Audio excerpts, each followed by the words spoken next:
le docteur Clarence de Belilowski, je suis dermatologue et j'exerce à l'Institut Alfred Fournier à Paris. Et on m'a demandé de faire un rappel sur ce qui se passe dans la peau au moment de la ménopause. Évidemment, c'est le manque d'œstrogène qui accélère le vieillissement à la ménopause chez la femme. Et donc c'est le manque d'œstrogène principalement qui va être responsable de tout ce que l'on voit comme transformation dans la peau. Et énormément de cellules ont des récepteurs aux œstrogènes dans la peau. C'est pour ça que la couche superficielle de la peau qu'on appelle l'épiderme est atteinte, mais également la couche plus profonde, le derme.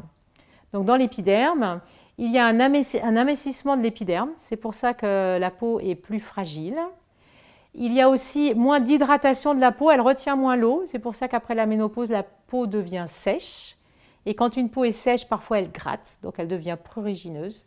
Et chez les personnes âgées, c'est ce qu'on appelle le prurit sénile, qui est vraiment lié à une sécheresse pure et qui nécessite uniquement une hydratation. Il y a aussi cette peau qui est devenue plus fragile et plus perméable. Donc cela pose parfois des problèmes de pénétration de substances toxiques, un peu comme chez le bébé. Les cellules pigmentaires aussi marchent moins bien. En fait, tout marche moins bien. Les cellules pigmentaires marchent moins bien. Et donc, après la ménopause, les femmes bronzent moins bien. En revanche, il y a eu beaucoup d'expositions solaires. Il existe aussi des taches solaires. Donc, vous voyez, par endroits, c'est moins pigmenté, par endroits, c'est plus pigmenté.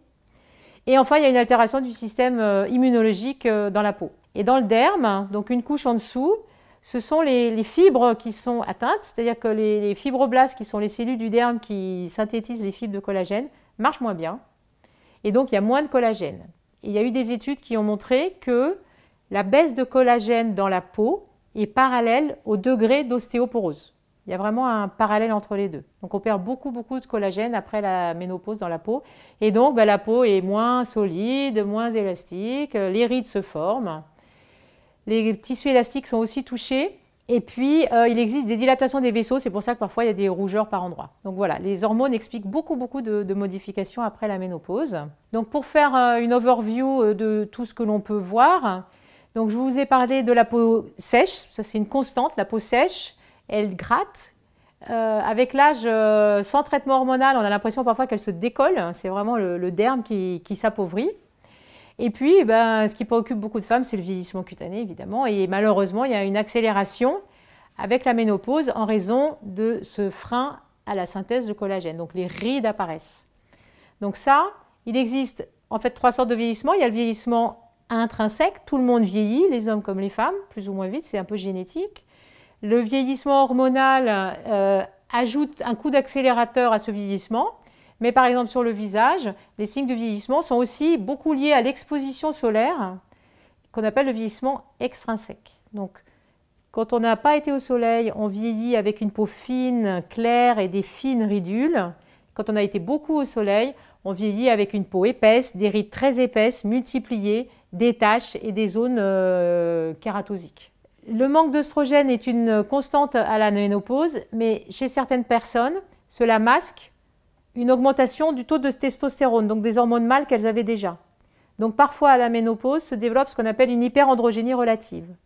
Donc il y a des personnes qui se mettent à avoir de l'acné, de la rosacée, et qui commencent à avoir une chute de cheveux. Certaines femmes ont une chute de cheveux comme les hommes, une alopécie androgénique, car ce sont ces hormones de mâle, la testostérone qui a été libérée.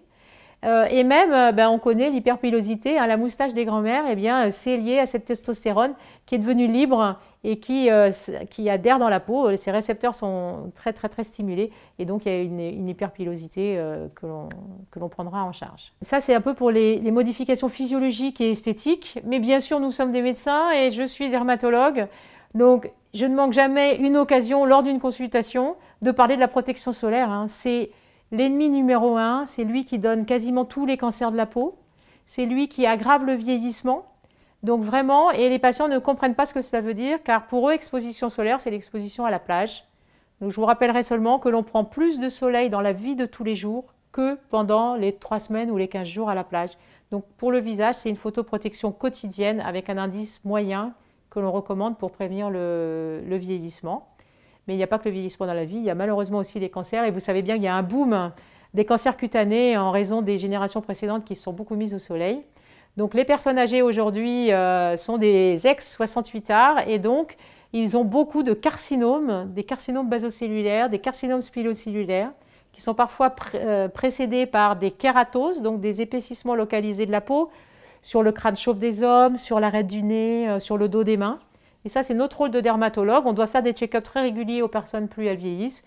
Et par exemple, avec notre azote liquide ou avec des crèmes, on enlève les kératoses pour prévenir les lésions de carcinome basocellulaire ou spinocellulaire. Et enfin, je conclurai avec le cancer cutané le plus grave, qui est le mélanome. Donc la transformation maligne des grains de beauté, vous savez que là aussi, la fréquence explose. Pour faire court, les carcinomes sont surtout liés à une exposition solaire modérée et très prolongée, alors que les mélanomes sont surtout liés à des coups de soleil répétés.